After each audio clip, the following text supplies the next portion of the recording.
What is up, guys? It's Alex the Magician here, back for another Heroes 3 gameplay video, and in this one I'm gonna be sharing with you guys my top 9 Heroes 3 cheats. So technically none of these are gonna be cheats. These are perfectly acceptable to do in an actual game, and really what they are, they're more like exploits of the game mechanics or the AI. And really, everybody does them, so if you're not doing them, or if you don't know how to do some of these things, then your opponent likely is, and you're going to be at a disadvantage because of that. Because some of these things can definitely make the game a lot easier, and yeah, I mean, sometimes they can feel a little bit like cheating, but they're perfectly acceptable to do, and like I said, everybody does them. So, really, this is more like tips and tricks category, so I hope that you guys learned something from this video that you didn't already know. So let's just get into this. And also, guys, if you happen to know any exploits of your own that I perhaps did not include in this video, or something that you guys would like to share along these lines, please let me know in the comments below. I would love to hear something that I don't already know, or if there's something that I forgot to include, because I do feel like I'm forgetting something, but just can't really think of it right now. So if there's something that you guys think I skipped, then please let me know in the comments below.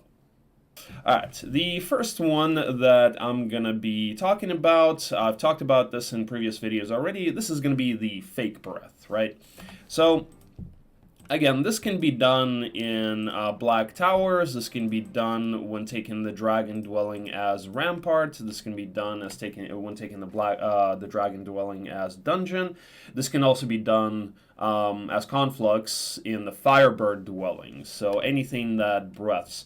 Basically, it's a bit of a bug So what you got to do is you got to position your main stack. So you take Retaliation, and then you position your main stack behind. You hit the dragons from behind, and then you gotta put a one stack directly either to the top left or the bottom left of the power stack. And what happens is the dragons are going to fly and try to breath the power stack through the one stack, but they cannot breath backwards like this. So it's like a bug or something, but the team never decided to never actually fix it. So this is a widely known exploit that pretty much everybody uses, and doing dragon caves like this as dungeon, you pretty much don't lose anything. And you can even do this with like 80 to 90 troglodytes, but if you have 80 to 90, you will take one hit at the end. But overall, so see, they try to fly backwards and try to breath, and the breath did not work. And then we can just rinse and repeat while we still have some one stacks. Continue to do this. See, all you got to do, you just got to be careful with the terrain so that it actually allows you to set up for the fake breath. So here we actually only have one stack left, and this is why, like, if you have 110, 115 troglodytes, you'll be able to do this without taking any hits. Here we actually end up taking one hit, but still losing 10 troglodytes for the price of taking a dragon cave, very acceptable.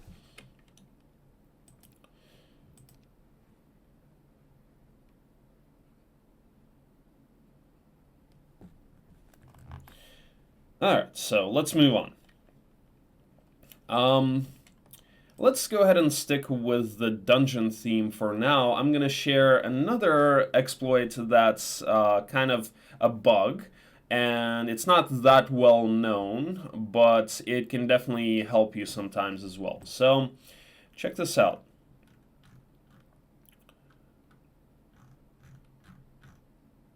So let's pretend that you have a mana vortex, right?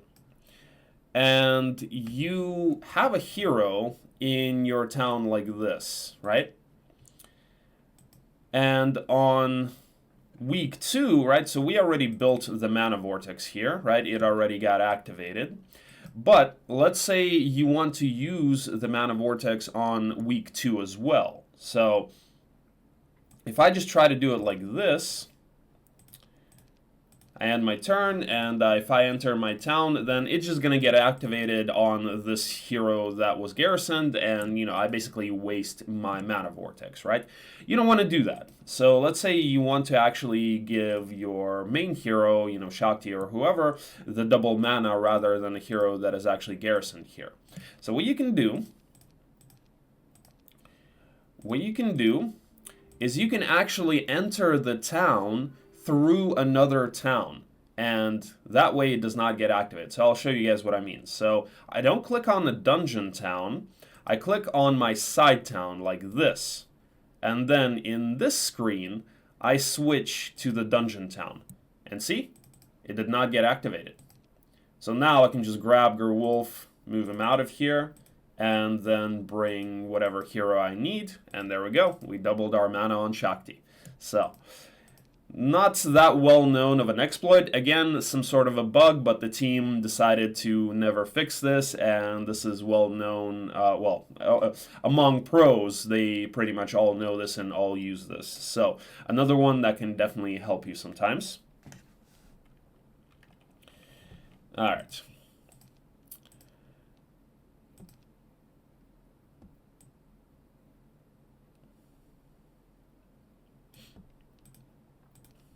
So now let's move on to kind of abusing the AI. There's a lot of things that you can do to abuse the AI, like pretty much, doing churchyards on like Valeska or with Rampart or with Kalth. Those are pretty much abuses. You can abuse things that don't have morale, and you can pretty much kite them permanently with like Tower, for example, with an ammo cart. Like even with just some gremlins and an ammo cart, you can do really difficult fight. Like you can kill like 100 golems or something like that. So you can do all of those things, and it all kind of has to do with sort of abusing the AI. But the one that I wanted to share with you guys is the experimental shop with Lorelei. So this used to be a pretty widely known exploit when it was the old experimental shop, and this was basically the reason that they changed the experimental shops, because you could just abuse these on day one with Lorelei, really losing nothing. However, they changed it. They made the experimental shops have steel golems that have speed 6 instead of, instead of the speed 5 iron golems that there used to be. However, leave it up to Russians to figure out how to abuse these anyway. So it's a little bit more difficult, a little bit more tricky now, but you can still do it. And this is how. So you have Lorelei, and you have all of your harpies. You have the main power stack of harpies in slot 1. Then you have a secondary stack of 7 harpies in slot 4, and that's going to be the one that we kite with. And then you have a 2 stack in slot 2, a 2 stack in slot 7, and then 1 stacks in the rest of them. So this way, you can actually take up to a size 3 XP shop. Size 4, you would need more harpies. So like if you happen to find external harpy dwellings or something like that, you could do a size 4, but you would just run out of rounds. So with a size 4, with your starting stack, if you don't get any additional harpies, you'd run out of the 100 round limit, and it would finish with auto combat, and you would basically die. So, but a size 3 is completely fine. So let's get into this. Alright, so essentially what we do here is we need to set up to be able to kite these guys properly. So here's how we do that. We put the main power stack right here. Then this 2 stack goes over here.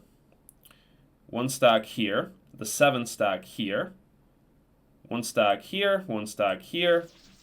We can ignore morale. We don't even need morale. But with Lorelei, you will have leadership. You will have +2 morale, so that helps you. And the last 2 stack over here. Okay, and now we move the power stack right here. 1 stack's move down here. 7 stack moves right under the power stack. And the rest of the 1 stacks line up like this. Okay, and this is the final step to the setup here.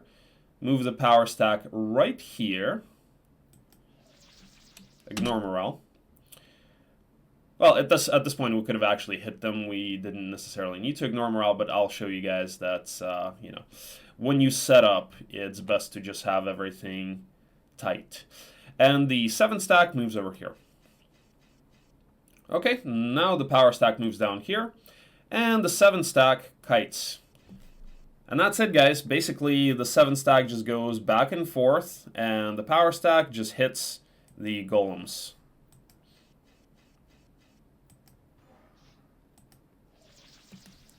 Now, if we get morale, we can use it.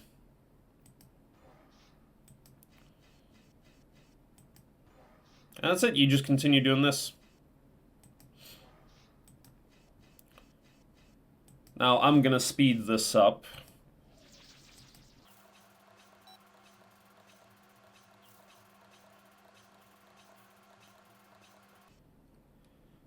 Okay, so here it's a little bit of an uncomfortable moment where the 3 stack actually went for our main power stack. Usually this doesn't happen with a stack this big. Usually it's like a 1 stack. But in this case, even so, we will be able to do this. We'll just attack it, take a hit, and you know, we end up losing 1 harpy here.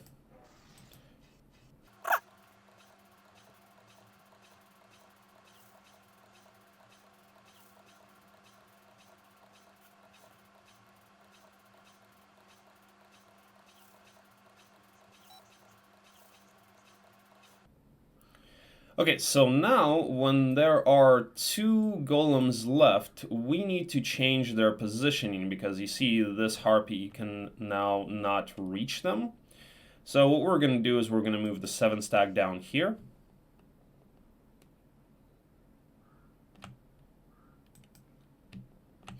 Now move it back there, and now this should work out. Now we move back to the same hex with this stack. Go ahead and hit, and continue the kiting.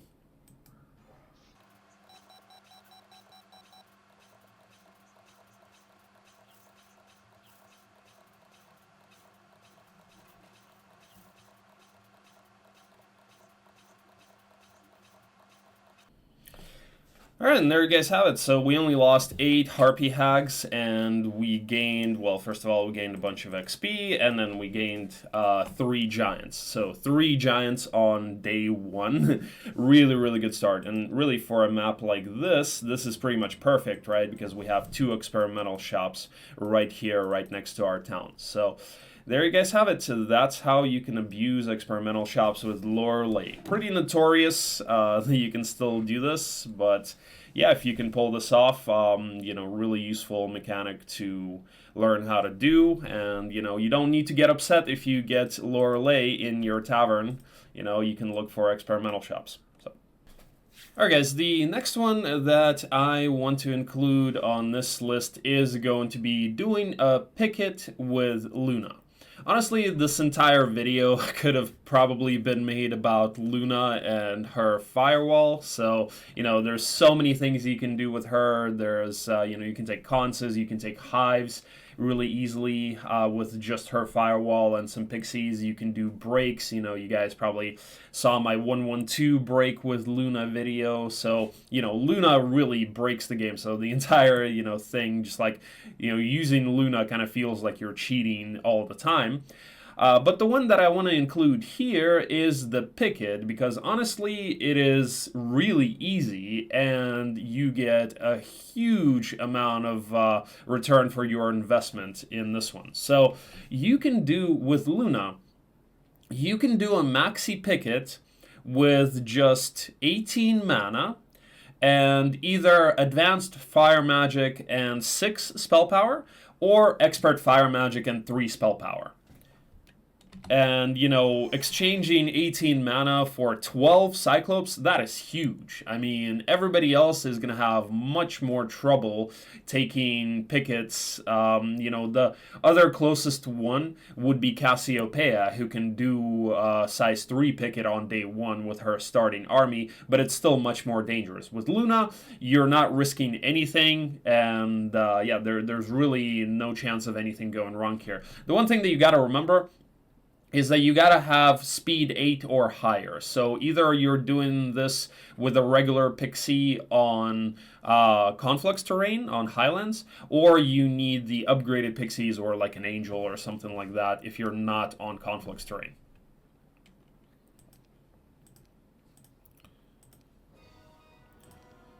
So I've already demonstrated this. All we do is put a firewall up like this. They're not going to move because they're 2 hex units. Then do it again. And here we just need to make sure that we def instead of wait. So because we tie speed 8, speed 8. So we need to def. That way we move first again at the beginning of next turn. If we waited, they would actually move first because we would move last, and they would kill us because one of these firewalls would disappear. So, and then just second firewall, boom. That's it. I mean, easy as that. Okay, so now let's talk about hit and runs. So this is a bit of a kind of a nasty mechanic that you can utilize in your games to really kind of frustrate your opponents. And there is a ban on hit and runs. There is a ban. So if we take a look at the HOTA documentation, the online gaming rules, right? There are hit and runs. So while attacking an enemy hero, your hero cannot retreat in the first round if he or she casts any spell. Now, this ban does not apply to the defending hero, and this ban only applies to round 1. So what that means is if you're the defending hero and you can actually outspeed your opponent and he attacks you, you're free to, implo surrender, armor surrender, chain lightning surrender, whatever you want to do. You're completely free to do that. And that is why speed advantage is so important, is that you can utilize these mechanics. Of course, you got to make sure that the opponent doesn't have shackles, because if he has shackles, well, obviously you're not going to be able to surrender. But this can definitely win you games. I've definitely lost games because of that, and I've won games because of that as well. So I'm just going to demonstrate this real quick. So see, if we're attacking here with Gerwolf, I'm going to cast a spell, and see, I cannot retreat, right? I cannot retreat, I cannot surrender, and it tells me tournament rules, you can't do it because you cast magic in the first round, right? On round 2, I would be able to do it. So if you can somehow survive round 1 with, you're an attacking hero and you can survive round 1 and then you can cast on round 2 and surrender, you can still do that, right? But this certainly works better if you are the defending hero. So see, let's say, once again, we're attacking Luna here, and let's say we only have the Wyvern, right? And Luna is on 1 Archangel. So we do that, Luna moves first, and then boom. Just implo, surrender. And that's it. Minus 17 Wyvern just like that, So This tactic can definitely really frustrate your opponents, and it's something that you can utilize when your opponent has an overwhelming army, but you have speed advantage and you have magic. And also, this you can utilize against neutral creatures as well, right? Against whatever you're fighting. I think I've demonstrated this in a previous video, but the ban does not apply to neutral creatures, right? So you're still free to cast a spell round 1 and surrender. So I'm just going to demonstrate it here. You just got to make sure that you can outspeed them, right? Or, sorry, I mean, you don't surrender in this case, you retreat. So, if you can help it, you also don't want to utilize a 1 stack that is valuable, like an angel or an archangel or something. Sometimes you may have to, but, here, I match speed 9 with the obsidian gargoyles to the enchanters, and, I can just chain lightning and retreat, and rinse and repeat until that stack is gone. So, just buy Soul Mirror back here again. Once again.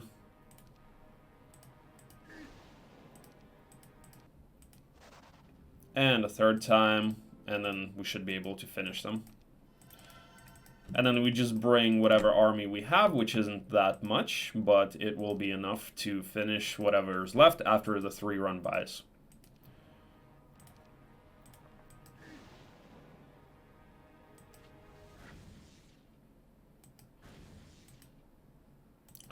So you see a fight that was really, really difficult became pretty easy like this.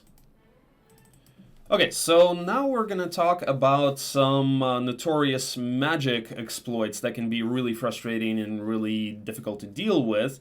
And the first one is going to be the blind loop. So essentially, the way that this works is you just continue to blind your opponent's main stack and just continue hitting it. So the way that this is going to work, the best way for this to work is if the opponent only has one stack left, right? So the main thing here is you do not want to let your opponent have any turns, right? So what we're going to do is we're going to blind. So let's say the opponent had this stack of Cyclops, right? And then he had one stacks. Besides that, so in a normal fight, if we didn't have magic in a fair fight, we would probably lose this, right? But with the blind loop and mana and some army, we will be able to win this no problem. Now, this works best when you have expert fire magic, because at expert fire magic, the stack does actually not retaliate. The blinded stack does not retaliate at all. At basic fire magic or without fire magic, I believe they retaliate at half their strength, and at advanced, it's at 25% their strength. So this works best at expert fire magic. So what we do, the other condition besides the opponent being down one stack needs to be that you need to have another stack that can actually outspeed your opponent. And I'll show you why in a second.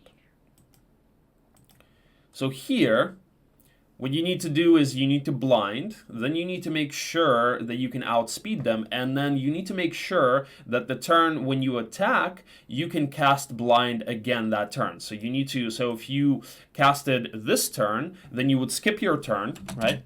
You would just skip your turn so that you get a cast again. And then what you do is you attack with your main stack. See, the Cyclops don't retaliate. Then our second Wyvern stack moves, right? Because Cyclops have speed 6, we have speed 7. And then you just blind again. And you just rinse and repeat.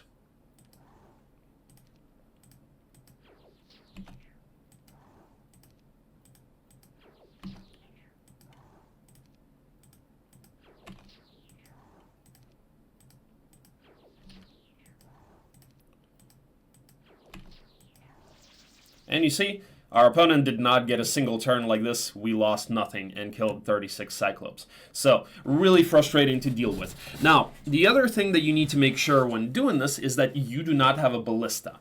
If you have a ballista, the ballista would attack that one stack and remove the blind. So that can mess up your strategy. And you also need to make sure that the opponent doesn't have a ballista if he has something like artillery, right? Because if that happens, if he has artillery, if he has a ballista, then the ballista would get a turn before, even if that main stack that they have is blinded. So they would still be able to dispel or cast or surrender or whatever. So you just need to make sure that you set up properly for this. And that means removing all of the other stacks besides the power stack. And, you know, if he did have a ballista, you would need to kill it. Potentially, if you had a ballista, well, you definitely needed to kill your ballista too. So just make sure that you're aware of those details that can mess this up. But if done properly, this can definitely be a very frustrating one to deal with. I remember I had a game where an opponent of mine had something like 80 Cyclops, and I did 2 hit-and runs with Armageddon, and then just blind looped him and literally lost nothing. I think I lost maybe 1 Black Dragon overall, and he lost 80 Cyclops and a bunch of other stuff, and he was really mad. He was so mad that he actually ran out his entire timer. He had like a 40-minute timer and like no heroes left, and he literally made me wait for 40 minutes because of that. So, yeah. Okay, so the next one that I'm going to show you guys is Berserk. So this is another one that can be really frustrating to deal with, and again, it works best if you have expert fire magic, but when done properly, this can also help you win games when you have much less army. And really, you can kill your opponent's army with just mana, not even utilizing any army of your own. So, once again, for this, it's best to have first move. And in this case, it's kind of situational.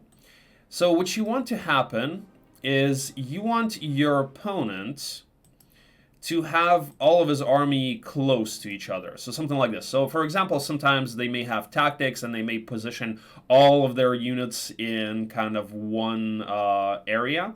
And if that happens, then you can just Berserk and just keep doing this.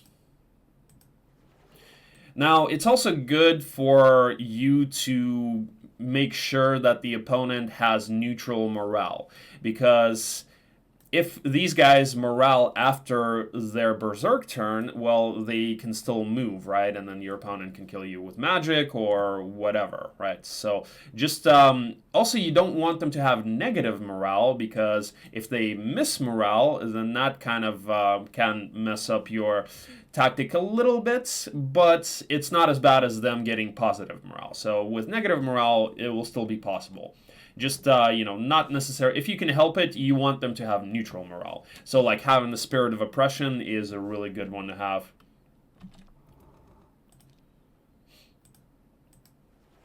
Yeah, so essentially all we do is just continue to Berserk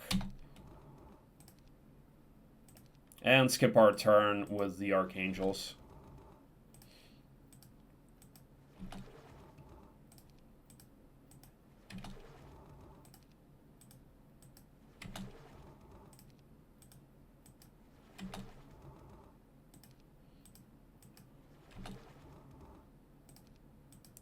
And at this point, we're out of mana, so if we were worried about the opponent, using magic to kill us or something like that, then we could just surrender here. So, once again, the idea here is to not let your opponent get a turn once you set up for the Berserk. So you see 32 Cyclops lost on his end, and we just used our mana. Another one that can definitely be frustrating for your opponents to deal with. Now, at the same time, the fact that I'm showing these things to you guys, you should also be thinking about your opponent potentially pulling some tactics like that, like the hidden runs, like the blind loop, like the Berserk loop, and you can try to play around that. So like when you have the two Cyclops stack, for example, if you put them one at the top, one at the bottom, then your opponent is not going to be able to Berserk loop you like that. So you can, when you know about this mechanic, you can kind of play around that as well.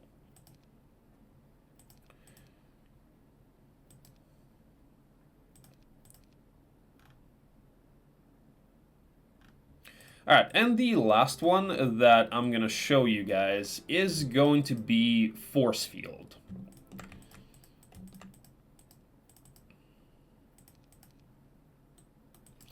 So this one is much more situational.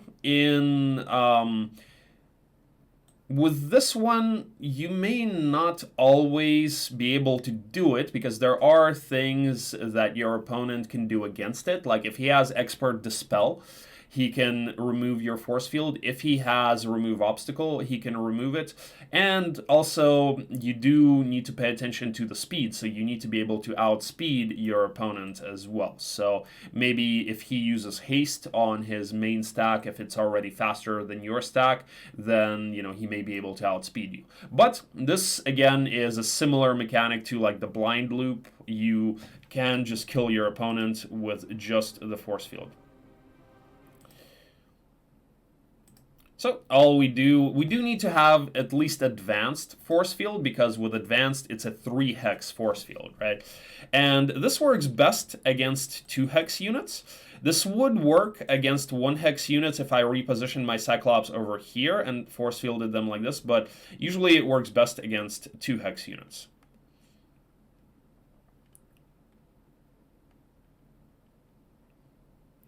So now we can just skip our turn with the Archangels.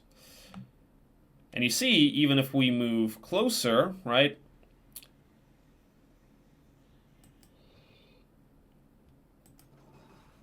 the opponent will not actually be able to do anything here.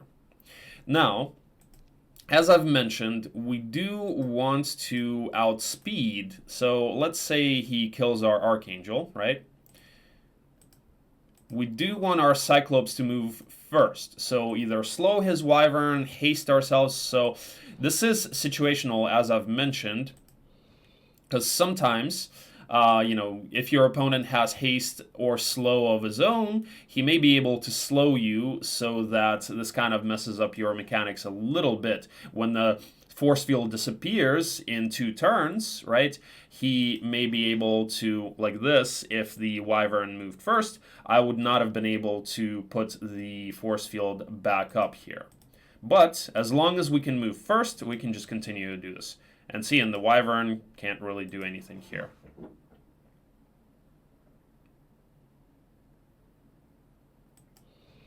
So, see, I just can't. I'm just forced to either retreat or surrender or, watch my army die here.